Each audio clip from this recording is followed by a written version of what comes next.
Olá, oitavo ano, bom dia, como vocês estão? Sejam bem-vindos a essa nova semana nas nossas aulas online aqui no YouTube.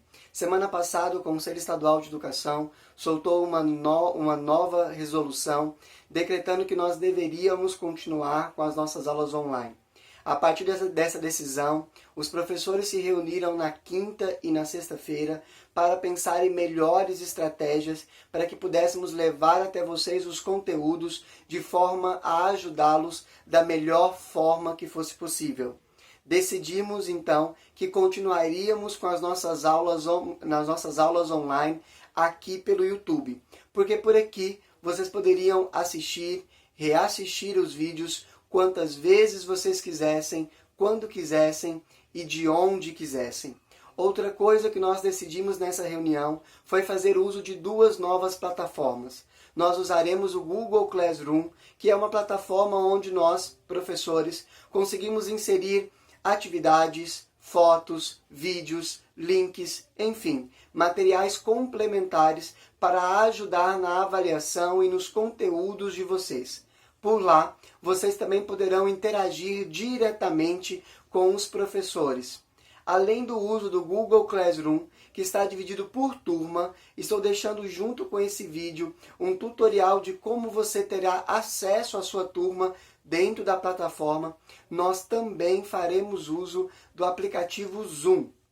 O Zoom é um aplicativo de videoconferência por onde nós faremos plantões de dúvidas. Nós realizaremos esse aplicativo para realizar lives ao vivo, onde você poderá participar diretamente com cada professor de cada uma das disciplinas, seguindo um horário pré-determinado que eu passarei para vocês e lá tirar todas as dúvidas dos conteúdos que são ministrados aqui no nosso canal do YouTube. Não deixe de estudar, de assistir todos os vídeos, de participar das duas plataformas que estaremos disponibilizando, o Google Classroom e o Zoom, porque assim você terá acesso a todo o material, a todo o conteúdo disponibilizado pelos professores. No mais, nós também seguiremos aqui no canal do YouTube a mesma dinâmica da semana passada. Nós seguiremos com as nossas aulas presenciais. Nas aulas presenciais de toda segunda-feira, vocês têm uma aula de ciências, uma aula de inglês, uma aula de informática, uma aula de redação e uma aula de matemática. É por isso que a sequência desse vídeo, vocês assistirão essas aulas na mesma sequência. A primeira aula de ciências com a Miss Val. A segunda aula de inglês com o Mr. Stefflin. A terceira aula de informática com o Mr. Gleidson. A quarta aula de redação com a Miss Cristiane. E a quinta aula de matemática com o Mr. Matheus. No mais, eu desejo a todos uma boa aula, uma ótima segunda-feira e me coloco à disposição para tirar qualquer dúvida que vocês tenham sobre o uso das nossas plataformas, do uso do YouTube, do Classroom e do Zoom. No mais, desejo a vocês uma boa aula. Até amanhã.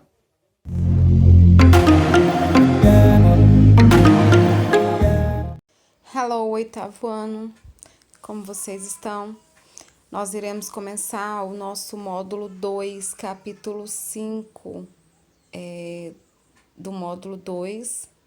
Eu não sei se de vocês traz capítulo 5, mas é sobre o sistema respiratório. Eu gostaria que vocês pegassem o livro de vocês para vocês fazerem alguns destaques aí para mim, e tem uma página que vocês vão precisar responder também, tá? Bom, meninos, o nosso sistema respiratório, vou dividir ele em 3 aulas.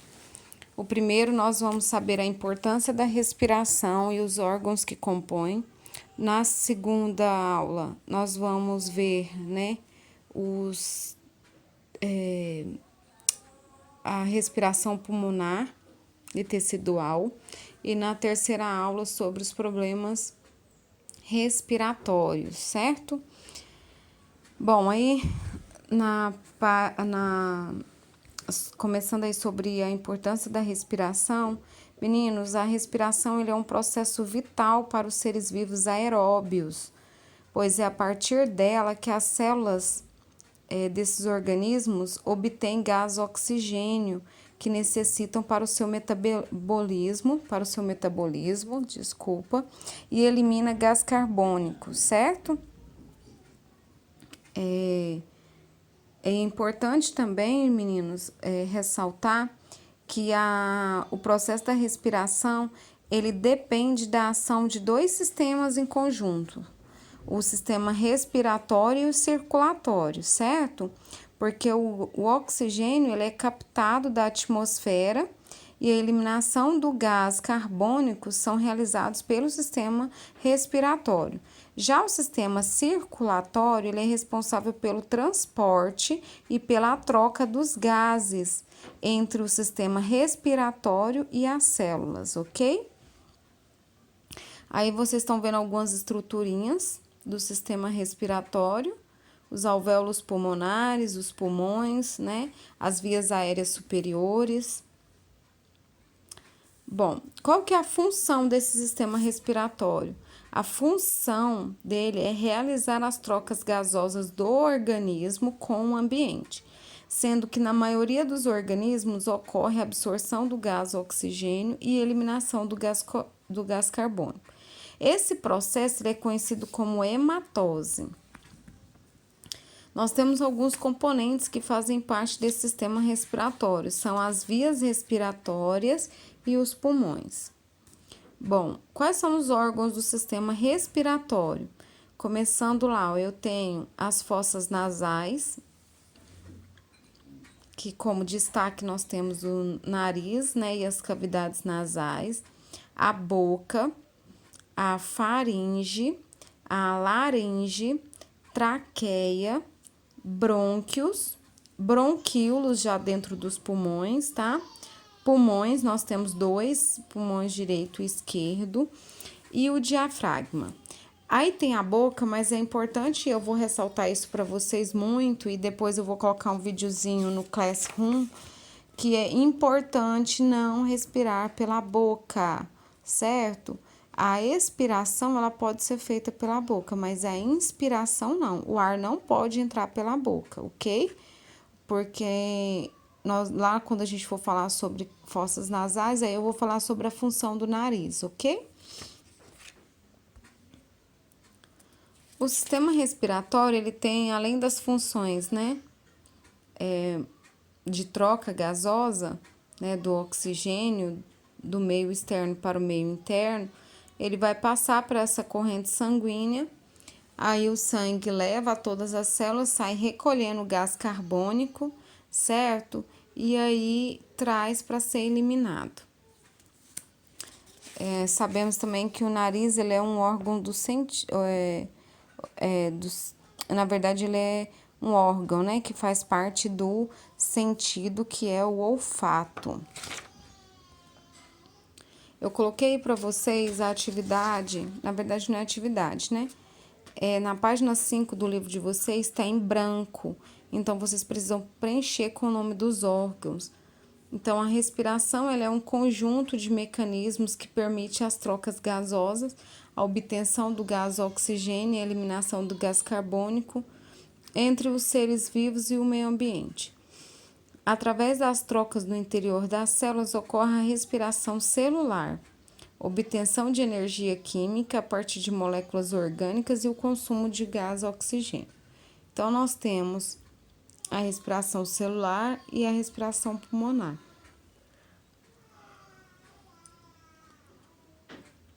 Começando pelo meu lado direito, eu tenho lá como órgão a faringe. Você vai escrever no seu livro, lembrando que escreve de lápis, tá? Não de caneta.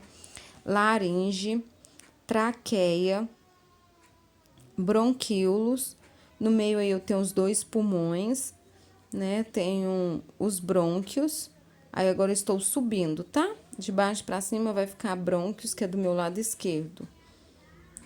Brônquios, narina, cavidade nasal e nariz. Bom, tem a faringe, que é um canal comum ao sistema digestivo e respiratório. Neste último aí, ele vai estabelecer a comunicação entre as fossas nasais, a cavidade bucal e a laringe. É por isso que quando a gente pinga o remedinho no nariz, a gente sente o gosto dele, porque tem uma abertura lá, né? Porque a faringe é o nosso canal comum, porque aí cai na faringe que dá acesso à boca. Fossas nasais, duas cavidades que comunicam com o exterior através dos orifícios nasais. São revestidos internamente por células secretoras de muco e por células ciliadas. Gente, essas células produtoras de muco, quando a umidade do ar está bem baixa, eles ficam seca. Aí elas produzem muco, mas é em menor quantidade. Quando a umidade do ar tá mais úmido, tem uma maior produção de muco. Por isso que quando vocês vão limpar o nariz, que o certo é lavar o nariz, né? Pelo menos uma vez ao dia com soro ou na hora que vai tomar banho. Aí tem gente que fica limpando o nariz, enfiando o dedo, tirando aquela caquinha, né? Aquilo lá é muco. E as células ciliadas, elas utilizam para fazer a filtragem, aquecimento ou resfriamento do ar, para que esse ar não chegue sujo, totalmente sujo no nosso pulmão. Então, quanto mais o ar está sujo, mais aquela caquinha lá do nariz vai sair escuro, certo? Aí eu tenho a laringe, a traqueia, pulmão e o brônquio. Nós temos o diafragma, né? O diafragma, ele é um músculo responsável pela compreensão e distensão dos pulmões e que permite a inspiração e a expiração. Separa a cavidade abdominal da cavidade torácica. O processo respiratório pode ser dividido em 3 etapas: a ventilação pulmonar, a respiração pulmonar e a respiração tecidual. Eu vou começando explicando hoje sobre a ventilação pulmonar. A respiração pulmonar e a respiração tecidual vai ficar na nossa próxima aula de amanhã, porque senão eu trabalho esses capítulos tudo em 3 semanas e depois a gente tem que ficar revisando, tá? Eu vou tentar dividir no máximo de aulas que eu puder. Depois eu vou falar sobre por que não é recomendado respirar pela boca, né? Sobre a qualidade do ar e a produção de muco. Depois eu vou voltar nisso na aula lá que a gente for falar sobre as doenças respiratórias. Então, o sistema respiratório a respiração, o processo de entrada e saída de ar do sistema respiratório. Esse sistema respiratório, alguns livros, ele traz 2 divisões: porção condutora e porção respiratória. Condutora são os órgãos que vai conduzir esse ar para dentro do pulmão ou para fora do nosso corpo. Então, nariz, nós temos o nariz externo e cavidade ou fossas nasais. Por isso que a gente chama mais de fossas nasais, porque nós temos o externo e nós temos a cavidade de dentro. Faringe, laringe, traqueia, brônquios e bronquíolos. E a porção respiratória, nós temos os pulmões, com os ductos alveolares e os alvéolos, e a pleura. Funções das fossas nasais. Meninas, eles têm função de aquecer e tornar úmido o ar que passa a caminho dos pulmões, tá? Retém as partículas de poeira, funcionando como um filtro. Então, a principal função do nariz é ele funcionar como um filtro e transmitir as sensações olfativas ao cérebro por nervos especializados. No livro de vocês, na página 100, vocês vão destacar para mim o primeiro parágrafo e as explicações que estão numeradas de 1, 2 e 3. Pode destacar com caneta marca-texto ou lápis de cor. Ah, eu posso ser de caneta? Pode. Faringe. A faringe passa tanto o ar como o alimento. Assim que o alimento chega na parte superior da faringe, a epiglote fecha e passa o ar, deixando o caminho livre do alimento. Quem tentar engolir e respirar ao mesmo tempo vai engasgar e pode até sufocar. Então, eu já falei isso para vocês, a importância, o cuidado que tem que ter, né? E a faringe, ela é um tubo muscular, né? Que ela inicia atrás da cavidade nasal, né? E segue até a laringe. E aí ela tem a epiglote, né? Que vai funcionar como controle aí para não deixar a comida entrar no lugar errado. Eu vou colocar o videozinho e vocês vão entender melhor o papel dessa epiglote. Voltando só lá na epiglote, gente, ela vai funcionar como uma tampa, tá? Ela permanece fechada durante a passagem de líquidos e de alimentos e aberta para passagem de ar. Quando a gente vai engolir ou, né, líquido ou algum alimento sólido, ela fecha a passagem de ar e a comida desce por um tubo, que vai ser, né, a laringe. A laringe, gente, ela é um tubo curto formado por cartilagem. Ela une a faringe à traqueia e no interior da laringe encontra-se as pregas vocais, que são estruturas elásticas que vai produzir o som com a passagem de ar, tá? Quando o ar passa, a gente consegue sair o som, né? Aí tem a voz. É o órgão responsável pela voz, ele constitui-se de duas membranas, as cordas vocais, e um tubo sustentado por peças de cartilagem, situada na parte superior do pescoço. O pomo de Adão, saliência que aparece no pescoço, faz parte de uma das peças cartilaginosas da laringe, aquela que geralmente fica mais em evidência nos meninos do que nas meninas, né? O que eles falam de gogó. Na verdade, não é gogó, né? É pomo de Adão. Então, vocês são alunos da Tia Val e alunos meus são chiques, né? Ele aprende a falar as coisas certinhas. Destaca para mim na página 8, certo? O primeiro parágrafo lá e do ladinho o que tá explicando sobre a faringe, laringe e epiglote. Traqueia, né? Nós temos lá a traqueia, é um tubo cartilaginoso, a cerca de 10 a 12 centímetros. Suas paredes são reforçadas por anéis cartilaginosos.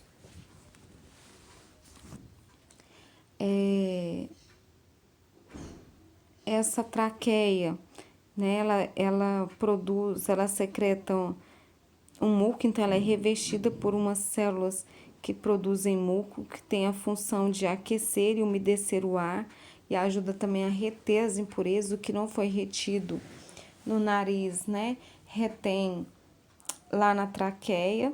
Quando a gente respira pela boca, somente parte desse ar, dessas impurezas que são retiradas. E esse muco produzido, meninos, são eliminados pelo movimento dos cílios existente nas células jogando para cima. Então, por isso que quando a gente gripa, né, nós temos a secreção, o muco que vocês chamam de catarro, então ele vai escorrendo o nariz. Esse é produzido na traqueia e ele vai, os cílios da célula vão jogando, né, para ser eliminado.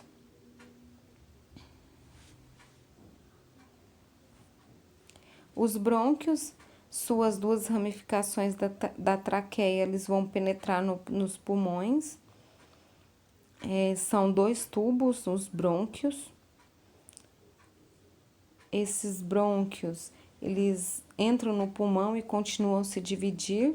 Eles formam os bronquíolos, que são tubos finos e não possuem cartilagem. Os brônquios e bronquíolos, eles formam uma árvore chamada de brônquica. Cada um, ele penetra num respectivo pulmão, né? Então, é como se ele se dividisse em dois, um para o pulmão direito e um para o pulmão esquerdo. Os bronquíolos formando um conjunto de ramificações que vai denominar-se de árvore brônquica. certo? Olha aí para vocês verem os brônquios embaixo, tá coloridinho aí. E aí nós temos os pulmões para fechar a parte dos órgãos, né? Os pulmões, eles são dois, como eu já havia falado.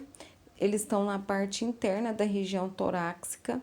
Então, a minha caixa torácica, ela protege, tem a função de proteção desses pulmões. Eles têm um formato cônico, porém não são idênticos, tá? Nós temos um pulmão que é maior que o outro, porque o do lado direito, que fica o coração, ele é um pouco menor.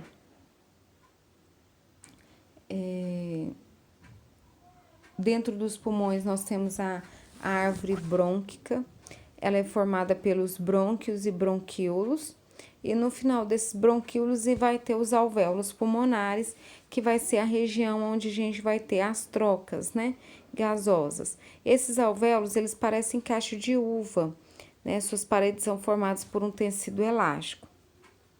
E aí, ele, por ser formado por esse tecido elástico, ele permite que o alvéolo infle com um balão e, ao receber o ar, esvazie após a sua saída.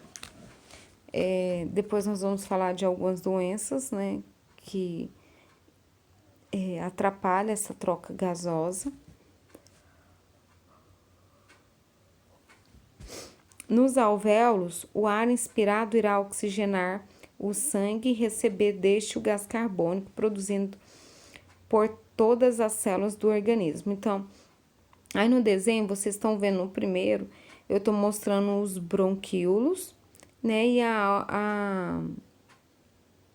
os alvéolos pulmonares, certo? E aí na de baixo está mostrando a troca entre dióxido de carbono e gás carbônico. O de rosa, eu tenho o gás oxigênio, e o de pretinho eu tenho o gás carbônico ou dióxido de carbono. Se vocês verem aí meio achatadinho, isso são as hemácias, são células sanguíneas. Elas são responsáveis por transportar os gases oxigênio. Na verdade, eles levam gás oxigênio, né, para os alvéolos e retira dos alvéolos o gás carbônico, das células o gás carbônico e leva até os alvéolos pulmonares. Lá nos alvéolos ele entrega o gás carbônico e pega o gás oxigênio, voltando novamente para ir para a célula. Nos pulmões eu tenho os alvéolos pulmonares, onde vai acontecer as trocas gasosas. O oxigênio do ar inspirado passa dos alvéolos para os vasos sanguíneos e depois pelo corpo. Já o gás oxigênio resultante da respiração deixa as células e passa para a circulação sanguínea e atinge os alvéolos, e então segue o caminho das vias aéreas para fora do corpo. O diafragma, ele é a base do pulmão, né? Cada pulmão vai apoiar sobre ele. Ele é um órgão, um músculo membranoso que vai separar o tórax do abdômen. Juntamente com os músculos intercostais, ele vai fazer os movimentos respiratórios, tá? Então, quando o meu pulmão enche de ar, o diafragma, ele empurra o pulmão para cima, certo? Quando eu expiro, soltando o ar, né, o diafragma ele se expande, porque ele está mais relaxado. Nós vamos ver sobre os movimentos respiratórios lá na página 11, tem mostrando para vocês fazerem, né, um experimento, um modelo, né, de como se fosse representando os movimentos. Depois, se alguém fizer, tira uma fotinha e manda lá para mim. Com certeza eu olharei, né? Quem sabe eu atribuo uma nota.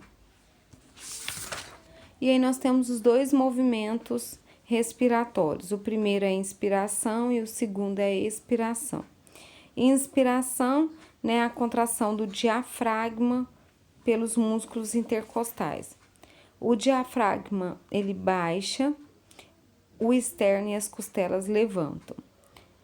Os pulmões dilatam e aumentam de volume, diminuindo a pressão do ar intrapulmonar e o ar entra até os pulmões.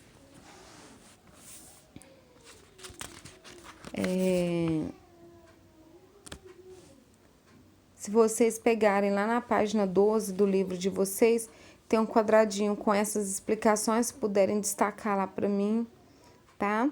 Destaca também que o diafragma não, é o que tá falando, a mesma coisa que eu apresentei, não tem nenhuma informação diferente, né? Então, ele é considerado o principal músculo da inspiração. E agora nós temos a expiração. A expiração. O diafragma, ele relaxa e sobe e os músculos intercostais relaxam. As costelas e o externo desce, o que faz com que os pulmões se contraiam. A caixa torácica diminui de volume e a pressão intrapulmonar a mesma. Então, quando você faz isso aqui, ó. Tá vendo? Eu inspirei, enchi meu pulmão. Se vocês perceberem, o nosso abdômen faz um movimento como se estivesse enchendo e esvaziando. E esse movimento que ajuda é o diafragma. A caixa torácica, ela vai diminuir de pressão, de volume, e a pressão intrapulmonar vai aumentar. E o ar sai dos pulmões para o exterior. Eu achei bonitinha essa imagem e resolvi colocar para vocês verem, tá? Mostrando lá que é através do nariz e da boca que a gente inspira gás oxigênio. E na outra direção, quando você explodir, né, você faz, né, você joga fora o CO2. O cérebro, gente, ele é um computador a bordo, né? Ele vive com o oxigênio presente no ar que nós respiramos. Então, o que ele vai fazer? Ele produz gás carbônico que deve desaparecer, pois pode danificar a superfície. Aí nós temos os pulmões, que eles são filtros, né, de gás oxigênio e de gás carbônico. E esse gás oxigênio e esse gás carbônico, ele segue o curso do sangue para todas as partes do corpo. Eu gostaria que vocês fizessem a atividade do livro da página 19, só 19. Na página 19, está pedindo para você fazer aí, né, usar sua criatividade e desenhar o sistema respiratório, certo? E colocar as partes. Então, mostrar onde há as fossas nasais, onde há a faringe, onde é o esôfago, certo? Façam bem bonito. E eu estou aguardando lá no Classroom a foto dessa atividade, ok? Beijos para vocês, até terça.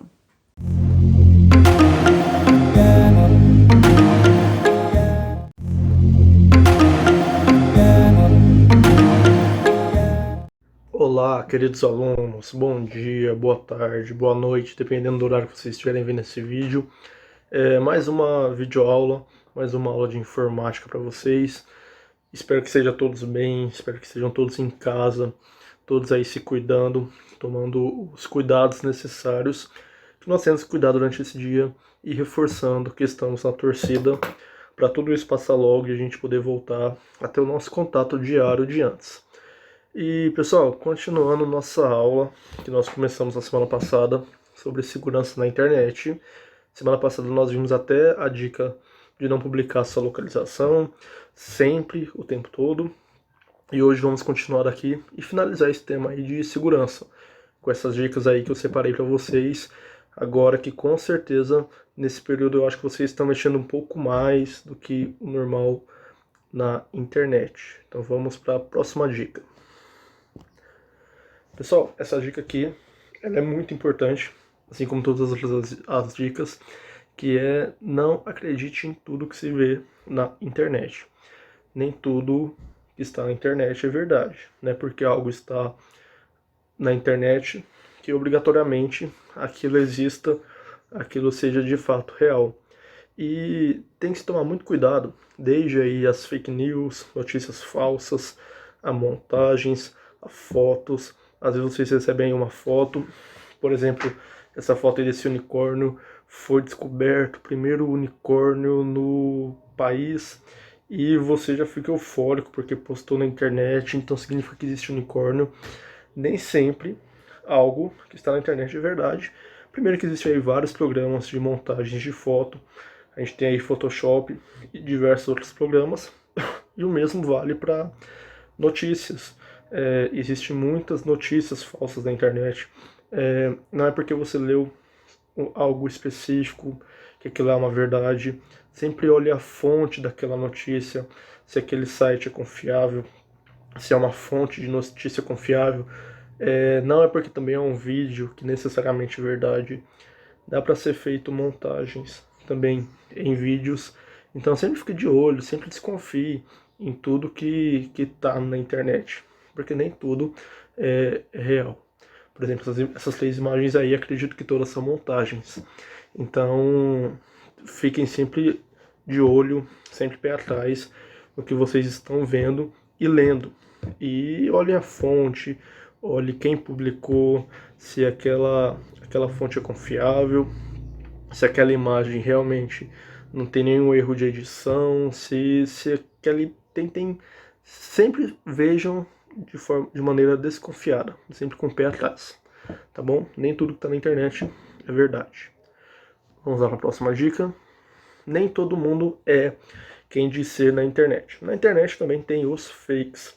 Os fakes são perfis falsos, pessoas que fazem perfis se passando por outras pessoas. Isso também é comum. Às vezes você conhece uma pessoa, vê algum perfil na internet, às vezes em algum jogo, às vezes perfis de pessoas famosas, uma pessoa famosa começa a te seguir em alguma rede social e você já acha que aquela pessoa é aquela pessoa. Então existem os fakes, que são esses perfis falsos. Então a internet não tem muito esse controle de qualquer pessoa pode entrar lá e fazer um perfil de um artista, fazer um perfil de uma outra pessoa. Então é sempre bom também ficar atento às pessoas que se conversam na internet, com quem você está conversando. Às vezes um perfil de um artista começa a te seguir e você já fica eufórico ali porque aquela celebridade está te seguindo.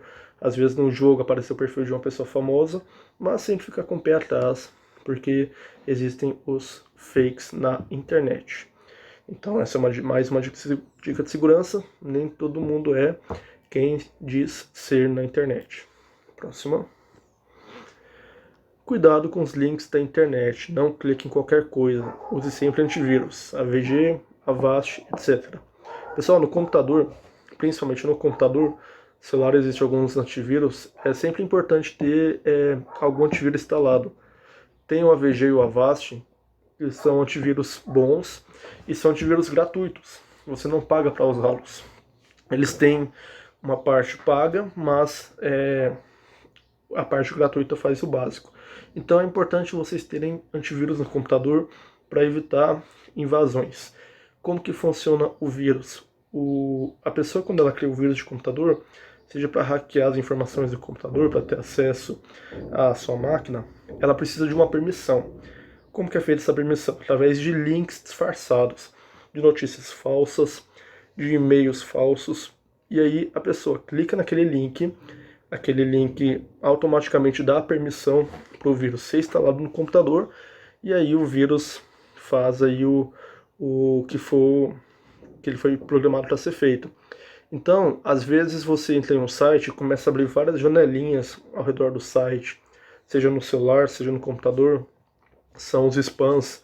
Esses spams podem ter internet, ter vírus. Às vezes você recebe uma notícia, clique aqui para ganhar R$1.000, clique aqui para ganhar R$10.000. Essas notícias assim, bem exageradas, é a forma que eles tentam arrumar, de chamar a atenção e fazer com que você clique naquele link para dar permissão de se acessar daquele vírus. Então, tome cuidado com esses spams, com essas propagandas absurdas que aparecem. Às vezes aparece no cantinho do site. Você ganhou o sorteio tal, clique aqui, é alguma coisa bem colorida, bem chamativa, alguma coisa piscando. Então não cliquem em tudo que vocês veem, principalmente na hora de instalar alguma coisa, seja no computador ou no celular. Às vezes você vê lá um joguinho, quer instalar aquele jogo e você nunca ouviu falar naquele jogo, mas acha interessante, você vai lá e clica para baixar. Tomem cuidado. Se vocês forem baixar algo no computador, sempre mostre, chame o pai, chame a mãe, chame um adulto e mostre que você está baixando para saber se aquele programa é confiável. No celular a mesma coisa, não saiam baixando qualquer coisa, porque para um vírus entrar no computador ele precisa de uma permissão. Essa permissão é quando você clica em um link que vai fazer com que esse vírus seja instalado. Então tome muito cuidado aonde vocês clicam e com o que vocês baixam. Às vezes esses jogos aí novos, esses programas novos, eles são formas de instalar vírus no seu computador e também no celular. Existem vírus no computador e vírus no celular. E sempre passe o antivírus, tem a opção de escanear, tente fazer o escaneamento periodicamente do computador para ver se tem algum vírus. E em alguns casos, quando acontece vírus no computador, a única forma de resolver é formatando mesmo. Tanto no computador quanto no celular. Você tem que formatar, apagar todas as informações ali e reinstalar o sistema operacional. Então tome muito cuidado nos links que vocês clicam. Agora com a onda do coronavírus, tem o tempo todo muita notícia. E aí vem sempre com perna de links. Clique nesse link para abrir uma informação sobre o coronavírus, para ver tal coisa, a cura do coronavírus, clique aqui e veja. Então tomem bastante cuidado com esses links e com todas essas informações sensacionalistas que levam vocês a baixar algo. É por esse meio que os vírus se instalam nos computadores e nos celulares. Então cuidado com os links da internet. Próximo. Jogos online, cuidado com quem conversa, o que fala e com compras usando cartão de crédito. Vamos lá. Jogos online, a maioria de vocês acredito que conheça algum tipo de jogo online. E o jogo online, ele é uma plataforma aberta. Você vai instalar com diversas outras pessoas do país e até pessoas do mundo inteiro. Então, primeiro, tomar cuidado com quem você conversa no jogo online. Como a gente falou no primeiro vídeo, e é algo que eu sempre destaco em vocês, a internet ela é bem como a vida real. Tem ali milhões de coisas boas, pessoas boas, mas tem também as pessoas ruins, tem a parte perigosa. É importante você entrar com segurança e sempre com o pé atrás.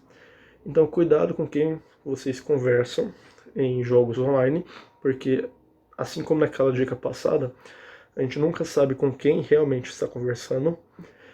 O que se fala em jogos online, não passe informações pessoais enquanto você está jogando. Se a pessoa começar a perguntar demais da sua vida, avise isso aos seus pais. Se está perguntando onde você mora, o que você faz, fique sempre atento a isso.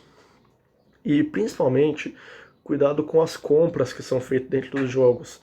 Às vezes você quer comprar ali uma roupinha diferente, um acessório novo para o jogo, e precisa fazer uma compra com cartão de crédito, que é a principal forma de fazer compras online. Então não coloque dados de cartão de crédito assim fácil, sem saber se aquele site é confiável, se aquele jogo é confiável. E não passem os dados do seu cartão. Às vezes você está lá conversando com uma pessoa, a pessoa fala que ela é administradora do jogo, faz parte da equipe do jogo e ela vai te oferecer um item novo. Você só precisa passar algumas informações do cartão de crédito. Não passem isso. Desconfiou de algo ou de alguém, contate sempre a família, um adulto. Mas tome cuidado principalmente com as compras por cartão de crédito. Outra coisa, geralmente quando é feita uma compra em algum site ou aplicativo, aquele cartão fica salvo. Então tome cuidado também se aquele cartão não ficou salvo para fazer uma compra futura acidentalmente. Às vezes você clica lá sem querer e faz uma compra sem ter realmente a vontade de fazer aquilo.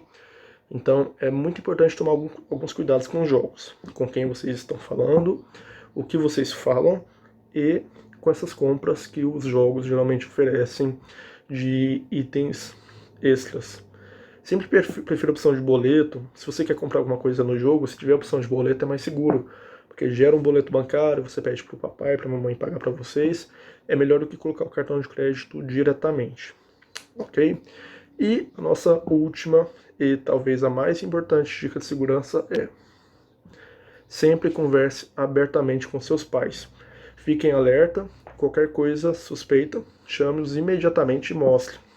Eu sei que tem a questão que que vocês querem ter um pouco mais de privacidade, às vezes, na internet, mas como a gente viu no primeiro vídeo, existem aí quadrilhas que atuam online, existem aí pessoas perigosas na internet, então tem uma relação aberta com os pais, com o adulto da casa, e sempre suspeitou de alguma coisa, suspeitou de alguém, chame-o, mostre.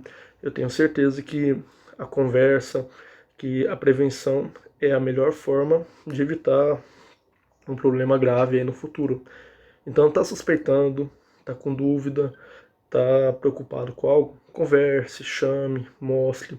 E esse adulto pode ser o papai, pode ser a mamãe, pode ser alguém da sua casa, pode ser um professor também, alguém de confiança, algum adulto falou, ó, tô desconfiado disso, está estranho, mas sempre tem uma relação aberta, nunca fique se guardando, nunca fique fechado essas coisas. Nós temos que tomar alguns cuidados com a internet para poder usar a internet da forma mais segura possível. E tomando esses cuidados, eu tenho certeza que vocês vão ter uma experiência muito melhor, muito mais agradável e muito mais segura nesse mundo gigante aí que é a internet. E com tantas possibilidades boas, com tantas funções interessantes. Assim como essa videoaula que vocês estão tendo, esse sistema à distância, é proporcionado graças à internet. Se vocês estão conseguindo me assistir aí da casa de vocês, é porque nós temos internet e estamos em uma geração que tem um acesso bem mais fácil. Pessoal, essa será a última dica. A gente encerra esse conteúdo aqui. Qualquer dúvida, qualquer coisa que vocês queiram conversar, podem postar no Google Sala de Aula, podem mandar mensagem. Nesse período os professores estão sempre atentos para atender vocês. Nós estamos longe, mas estamos tentando dar o máximo de apoio possível. E o que eu queria passar para vocês de atividade, agora para a gente encerrar esse assunto? Eu queria passar uma proposta de atividade para vocês. O que vocês vão fazer? Vão pegar uma folha, pode ser uma folha Chamex normal, na horizontal, e vão fazer um desenho, alguma ilustração, representar o que é a segurança da internet para vocês. Escrevam segurança na internet. Escrevam eu uso a internet segura. Coloquem que vocês usam a internet de forma segura. E façam um desenho, enfeite, pinte. Use a criatividade, que vocês são alunos extremamente criativos. E façam aí um cartazinho. Pode ser um cartaz no Chamex mesmo, uma folha normal. Bem legal, bem criativo. Com a frase, eu uso a internet com segurança. O que vocês vão fazer? Vocês vão tirar uma foto, pode ser vocês aí bem bonito, segurando a imagem, pode ser só do trabalho de vocês, e aí vocês podem ou postar no Google Sala de Aula, as turmas que tiverem acesso já ao Google Sala de Aula e conseguir fazer postagem, podem postar lá, na disciplina de informática, vocês podem postar nas redes sociais, aí vocês postam na rede social e marca @colégioathletics, que nós vamos repostar as fotos, ou vocês podem enviar no WhatsApp do colégio. De todas essas 3 formas eu vou ter acesso. Eu vou receber a foto de vocês e vou dar um okzinho lá. Faça aí, usem a criatividade, vocês estão em casa, pintem, usem cores, façam um desenho do que representa a internet segura para vocês. Pode fazer um desenho de algo que vocês gostam, algum jogo que vocês gostam, algum desenho que vocês estão assistindo aí em casa. Mas faça algo legal, criativo, postem nas redes sociais. Não esqueçam de marcar o colégio para que eu possa ver a atividade de vocês. Se não tiver rede social, pode pedir para o papai e para a mamãe postar, ou se não, pode mandar direto no WhatsApp do colégio. eu vou receber essa imagem e as melhores, as mais criativas eu vou postar. Usem a criatividade também. Podem fazer umas fotos diferentes, alguma coisa bem interessante.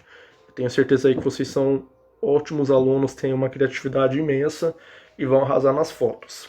E na próxima semana a gente vê aí com uma conversa nova, um conteúdo novo, um material novo para a gente estar debatendo aqui juntos, tá bom? E pessoal, é isso. Mais uma vez ressaltar que estamos morrendo de saudade de vocês. Estamos torcendo para poder voltar logo, para a gente poder ter lá nossas aulas de informática, ter os nossos jogos, digitação e tudo aquilo que nós já estávamos fazendo. Contem sempre conosco, contem sempre com a família na utilização da internet. Qualquer coisa, nos procurem, que nós estamos aqui para atendê-los, tá bom? Um forte abraço, fiquem com Deus e até a próxima aula. Tchau, tchau.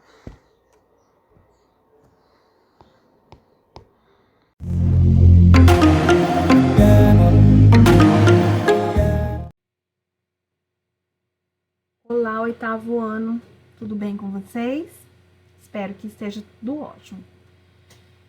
Passando hoje aqui, para falar com vocês sobre redação, na nossa aula hoje do dia 6/4/2020.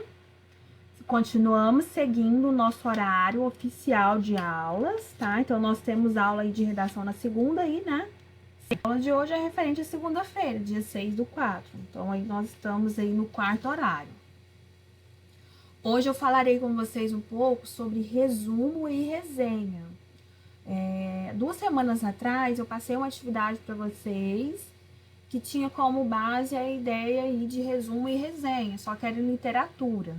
Então vocês já fizeram, vocês já tiveram contato, já leram, já conhecem um pouco sobre esses 2 gêneros textuais, resumo e resenha. Hoje eu estarei aprofundando um pouco mais, tá? Com relação ao conceito, exemplo, e passarei para vocês um exercício, 2 exercícios, na verdade. Então, o nosso roteiro de aula hoje é esse, resumo e resenha. Nós temos aí conceito, exemplo e exercícios, tá bom? Então, nossa aula de hoje, segunda-feira, toma por base esses princípios. Vou falar agora com vocês um pouquinho sobre a importância de deixar as atividades, exercícios em dia, porque todos eles serão corrigidos, né? E vocês sabem que essas correções de exercícios, todas elas contam como nota, tá? Em tudo que vocês fazem tem um peso, né? E esse peso é aprender, adquirir conhecimento e a questão avaliativa, de notas, tá? Vou falar com vocês agora sobre resumo. Então, o que é um resumo? Muitas pessoas confundem muito resumo com resenha. Então, vamos falar sobre isso, para não ocorrer mais esse tipo de confusão. Resumo.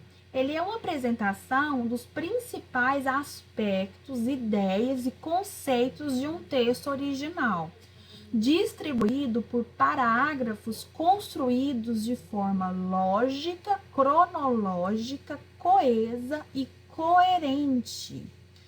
Então, o que é isso? É você pegar as principais ideias de um texto que foi escrito por uma terceira pessoa, ou um texto, um filme, um livro, um artigo científico, enfim, e você resumir as ideias, você pegar os aspectos, as ideias principais desse texto e dividi-las em parágrafos, respeitando a lógica. Eu não posso começar um resumo de um texto, por exemplo, pegando a ideia final, a conclusão. Eu tenho que respeitar a ordem cronológica, a coesão, a coerência que o autor desse texto, nós vamos falar de texto, elaborou a sua produção literária, ou a sua produção científica, enfim, seu livro, resumo, independente do gênero textual, eu tenho que respeitar a ideia de quem elaborou o texto. Eu tenho que respeitar a ordem com que essas ideias foram distribuídas. Eu não posso fazer essas alterações, tá? Isso é um resumo. Então, resumo é você pegar as ideias principais, né, de um texto, de uma obra, e colocá-la elas da mesma maneira que elas foram colocadas lá, só que aqui, né, de forma resumida, de forma mais objetiva, tá? Agora vamos pensar, né, vamos falar um pouco mais sobre essas características do resumo. Né? Ele precisa ter um título, ele precisa ter o nome do autor. E o texto, ele vem apresentando as ideias principais do conteúdo original, tá? E ele deve ser organizado respeitando a construção lógica e cronológica, como nós já falamos anteriormente. E aí já vamos começar a fazer uns paralelos com a resenha. Diferente da resenha, o resumo não pode conter opiniões, a não ser que sejam do próprio autor do texto original. A sua opinião, ela não entra, ela não cabe aqui dentro do resumo. Na resenha, sim, no resumo, não. Então, essa é a principal diferença entre resumo e resenha. Né? E aí nós temos aí o resumo comum, que é o que a maioria já conhece, já fez, sabe fazer.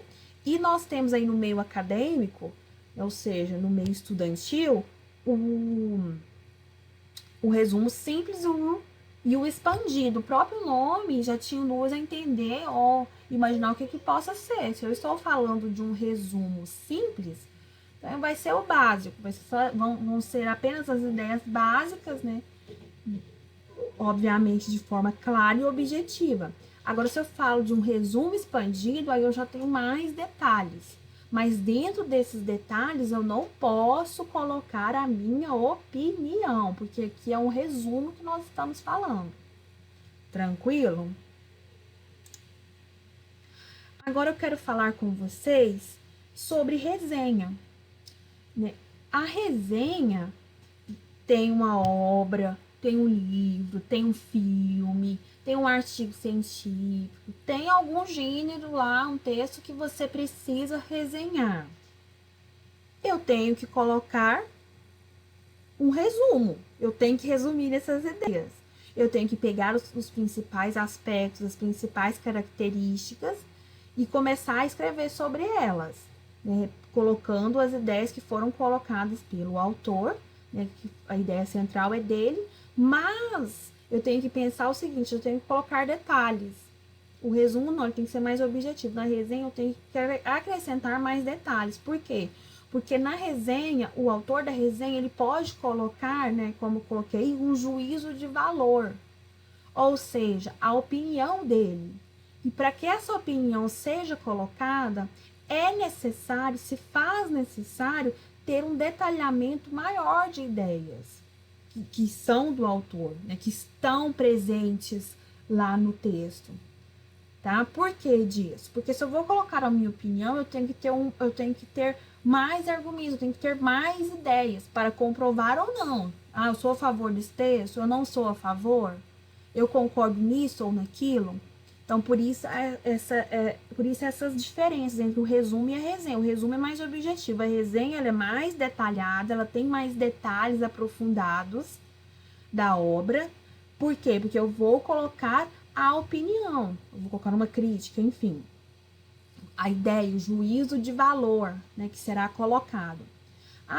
E aí, pensando nessa questão da ideia de valor, né, no juízo de valor, na verdade, da opinião, eu tenho que pensar o seguinte: não é porque tem a minha opinião que eu vou falar coisas que possam vir a desagradar, ofender, atingir quem estiver lendo ou ouvindo a minha resenha. Nós precisamos ter essa questão do respeito, tá? Isso vai na parte de opinião, nós já conversamos sobre isso presencialmente também por aqui, né? Pelo nosso canal de vídeos.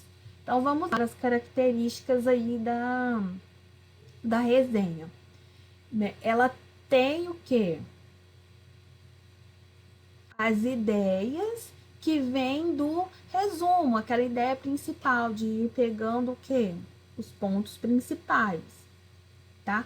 Porém, são mais aprofundados, como eu já conversei com vocês, como eu já falei anteriormente. Dentro dessa análise tem a opinião pessoal do resenhador, ou seja, de quem está elaborando a resenha.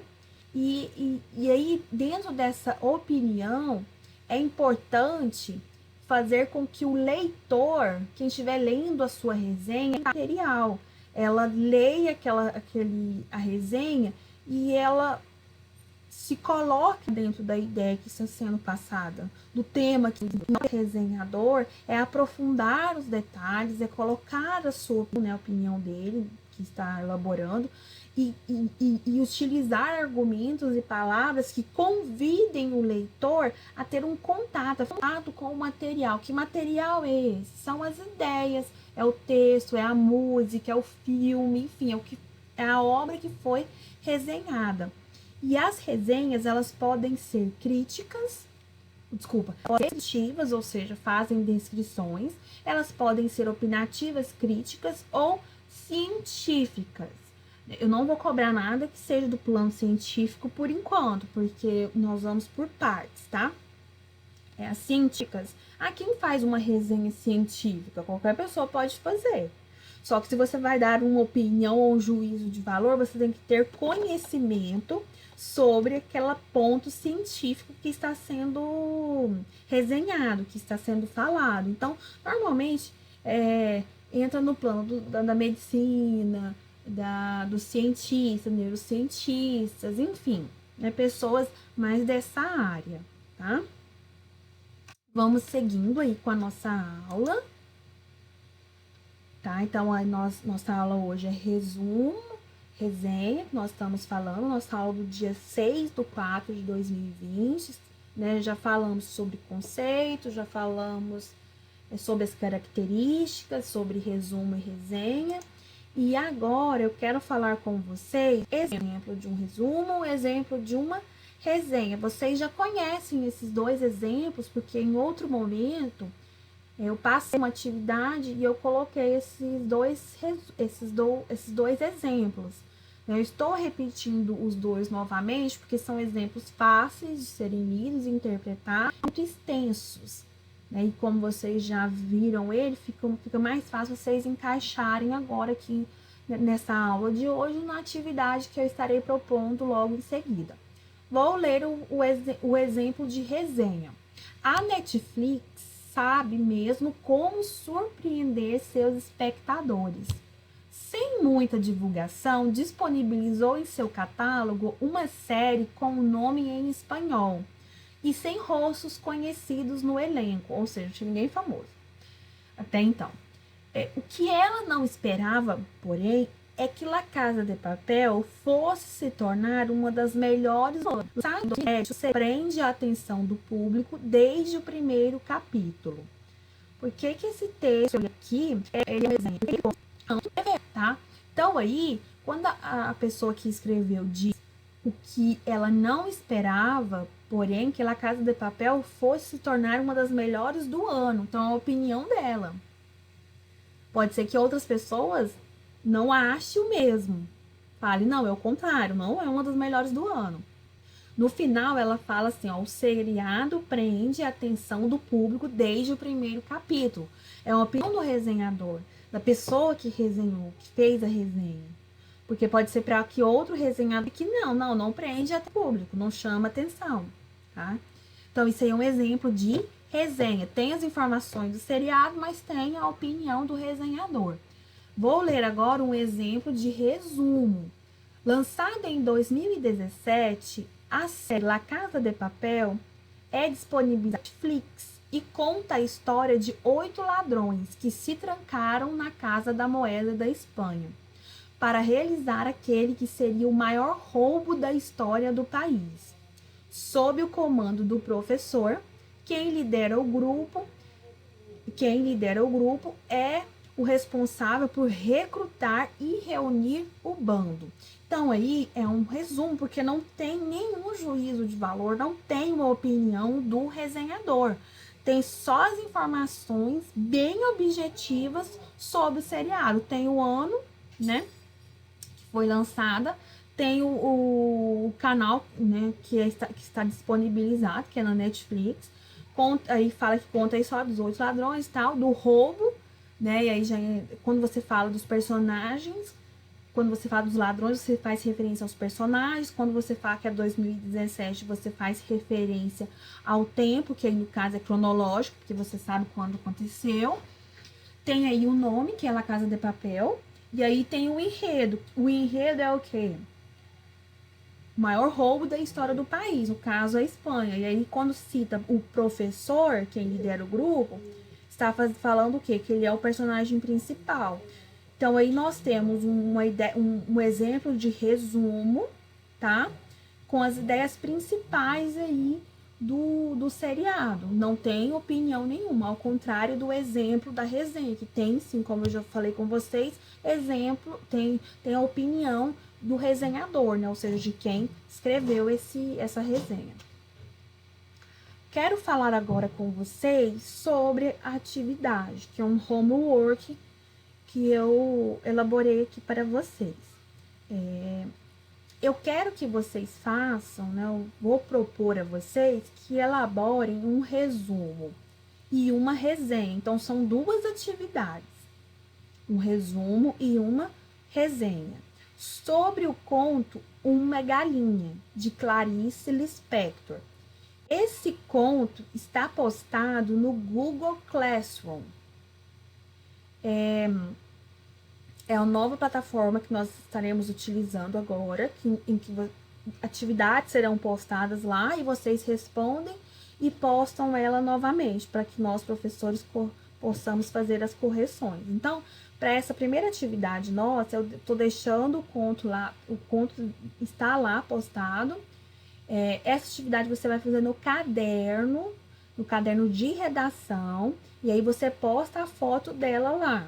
Então, você vai lá, vocês vão receber um vídeo com todas as instruções de como utilizar essa plataforma. Tira a foto da sua atividade, posta. Eu recebo essa atividade, corrijo e dou o feedback, a devolutiva, ou seja, corrijo a sua atividade e mando para você de volta o que você acertou, o que você errou, o que precisa melhorar, o que tá ótimo, enfim. As correções que vocês já estão acostumados que nós já estamos acostumados a fazer, tá? Essa atividade, a correção dela, ela será realizada no dia 10/4, ou seja, na nossa próxima aula, que é sexta-feira, tá bom? Lá na plataforma vai ter mais informações a referência da atividade, mas o que é que eu quero? Um resumo e uma resenha sobre esse conto. Então, vocês vão ler o conto, vão fazer um resumo e depois uma resenha, baseando em tudo que nós já falamos aqui nessa aula, características de um e outro, tá? Então, essa foi a nossa aula de hoje, meninos, do dia 6/4/2020, segunda-feira. Falamos sobre resumo e resenha. Conversei com vocês sobre conceito, sobre característica, mostrei para você o exemplo de um e outro e fiz uma proposição de exercícios para casa. Deixo aqui meu abraço para vocês, cuidem-se, mantenham as atividades em dia.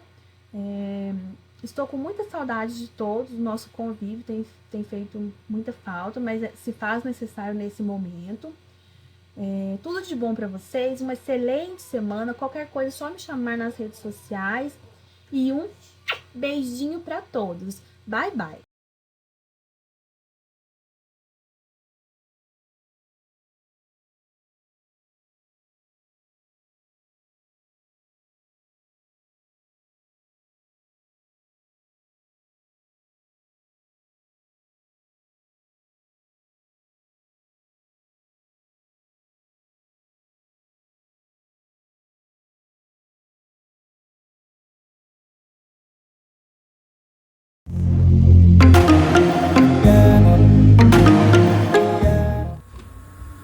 Bom, olá galera, tudo bem com vocês? Mais uma semana, vamos para mais uma aula, seguindo o nosso conteúdo no livro, né?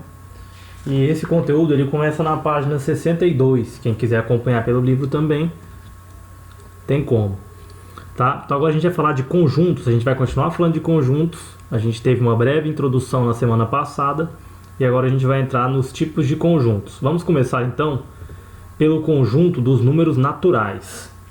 O que são os números naturais? Os números naturais são todos os números inteiros positivos. Deixa eu só abrir a tela aqui pra gente ficar melhor. Então são todos os números inteiros, não podemos esquecer disso aqui, ó, positivos, ok? Igual ou maior que zero, ou seja, o zero está dentro desses números naturais, tá? Então, os números naturais pertencem aos números inteiros. Então, os números naturais estão dentro dos números inteiros. A gente vai ver no próximo slide que a gente vai ver a definição de números inteiros, tá ok? Então, podem ser identificados como números inteiros não negativos, ou seja, são só os positivos.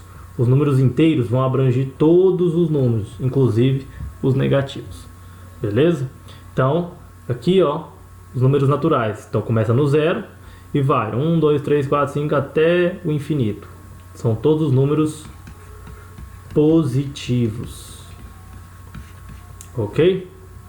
Beleza, então vamos agora fazer o seguinte. Vou aqui no Paint, vou escolher uma cor. Vamos escolher a cor azul. E vamos fazer aqui, ó, um exemplo. Vamos fazer um círculo aqui. Como os números naturais são representados pela letra N, vamos pôr aqui, ó. Então, esse aqui é o conjunto dos números naturais, ok? Vamos voltar aqui para nossa explicação. Vamos continuar. Então, ó, a gente sabe o que é números naturais. Agora vamos entrar nos números inteiros. O que são os números inteiros? São os números positivos e negativos. Lembrando que tem que ser só os números inteiros, o nome já diz. Não pode haver número com vírgula, esses não estão considerados. A gente vai ver mais pra frente em qual conjunto que esses números vão se encaixar. Ok? Então, os números inteiros positivos e negativos são os números positivos e negativos. Ao adicionarmos números inteiros com números inteiros, o resultado também é um número inteiro. Por exemplo, se a gente tiver um número inteiro aqui, ó, menos 3 mais 3 dá 0. 0 está dentro dos números inteiros, então continua sendo um número inteiro. Menos 4 mais 7 vai dar 3, não é? 3 está aqui dentro dos números inteiros aí. Então são todos os números, desde os negativos aqui, faltou uma reticência também, que é infinito, né? Até infinito positivo, ok? São todos os números, menos, lembrando, menos os números decimais, que vai entrar em outro conjunto. Tá ok? Então, voltando lá para o nosso esqueminha que a gente fez, lá no Paint, vamos escolher outra cor aqui, vamos escolher a cor vermelha. Então, isso quer dizer o que? A gente está representando aqui que os números inteiros eles vão abranger os números naturais. Então, esse aqui são os números inteiros, são representados pela letra Z. Então, os números naturais eles estão dentro do conjunto dos números inteiros. Eles pertencem aos números inteiros, certo? Porque os números inteiros não são os positivos e os negativos. E os números naturais não são só os positivos, do zero até o infinito positivo. Então ele está dentro dos números inteiros, ok? Então vamos voltar aqui para a nossa apresentação.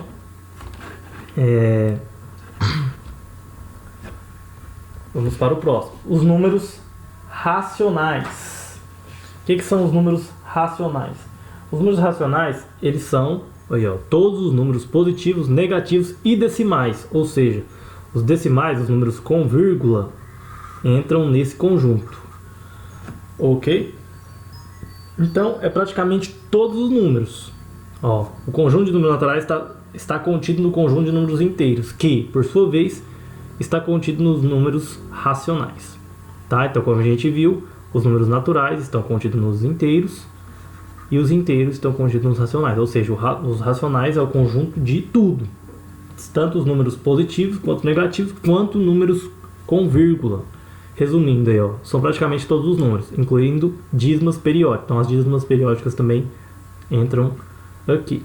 Ok? Então, ó, o exemplo, ó, menos 10, menos 9,5, menos 9... menos 8, menos 7, menos 6,54. Então todos esses números entram, ó. Vai desde o negativo até o positivo. Ó, 7,99, Então, são praticamente todos os números. Tá ok? Então, voltando lá na nossa demonstração no Paint, vai ficar assim, ó. Então vamos escolher outra cor aqui, vamos escolher a cor laranjada, amarelo. Vai ficar assim, ó. Então esse aqui são os números racionais, que é representado pela letra Q. Ok?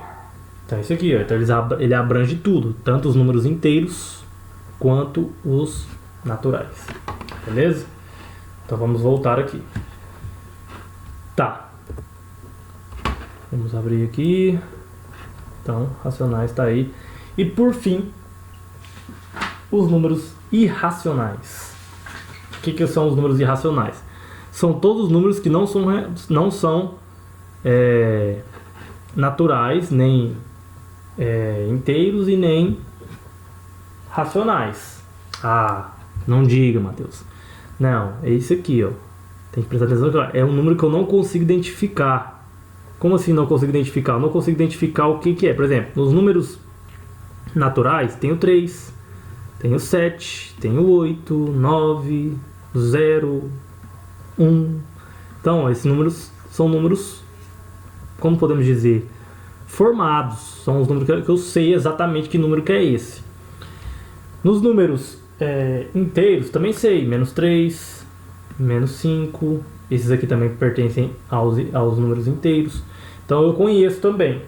Nos números racionais eu também conheço, tenho 2,25, 2,223, 2,278910, então isso aqui tudo é um número que tem fim, entenderam?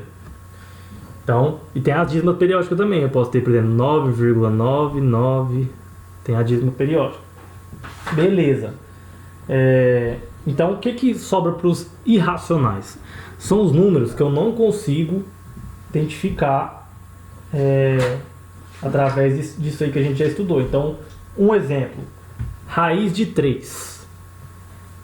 Um pouquinho, ó. Raiz de 3. Quanto que é a raiz de 3? Geralmente, os números irracionais são números, tipo, um exemplo, raízes não exatas. Vamos supor, raiz de 4, eu sei que é 2. Então, o 2, ele está nos racionais, né? Raiz de 9, eu sei que é 3. Também está nos racionais. Agora, raiz de 3, não tem um valor exato. Se a gente pegar, ó, vamos pegar aqui a calculadora, só para a gente demonstrar isso aqui. Se a gente pegar aqui, ó, deixa eu abrir a calculadora aqui na tela para vocês verem.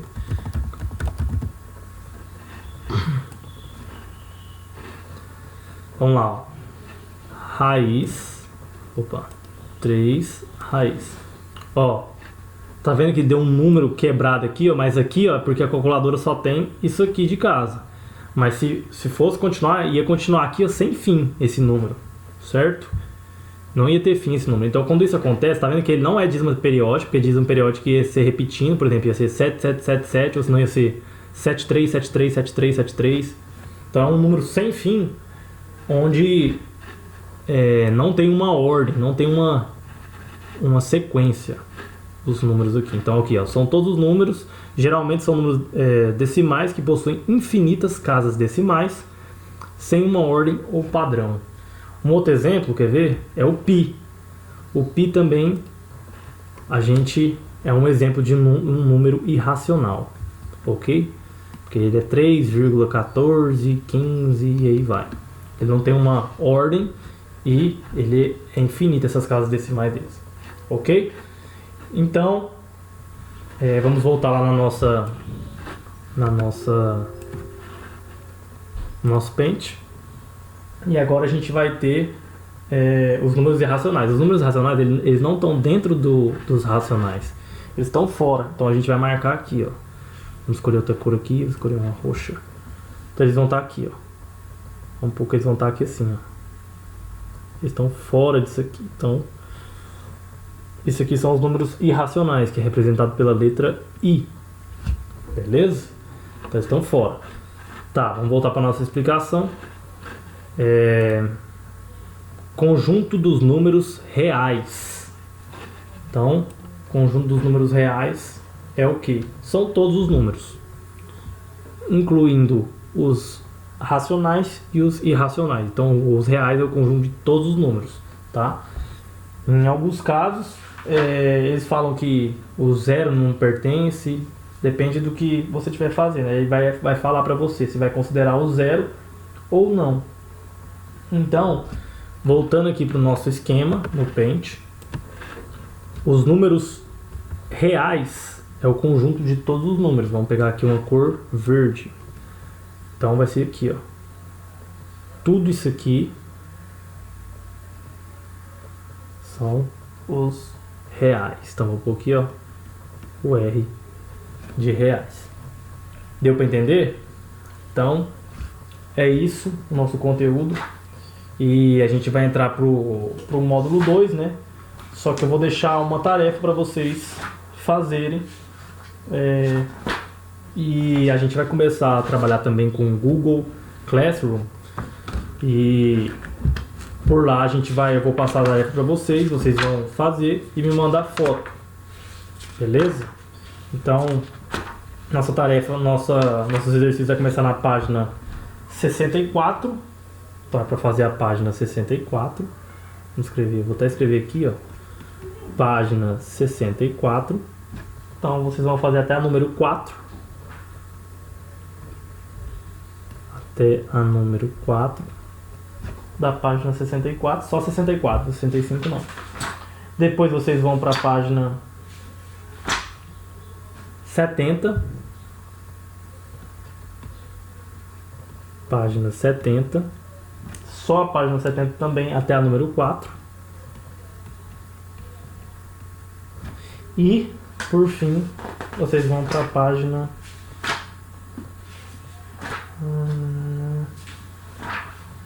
76. Então, página 76 até a número 4 também. Só 76, tá? Então isso aqui é pra gente fazer, é pra vocês fazerem, tirar foto e mandar lá no Google Classroom. Tá ok? Beleza, galera? Obrigado por mais um dia e até a próxima aula. Valeu!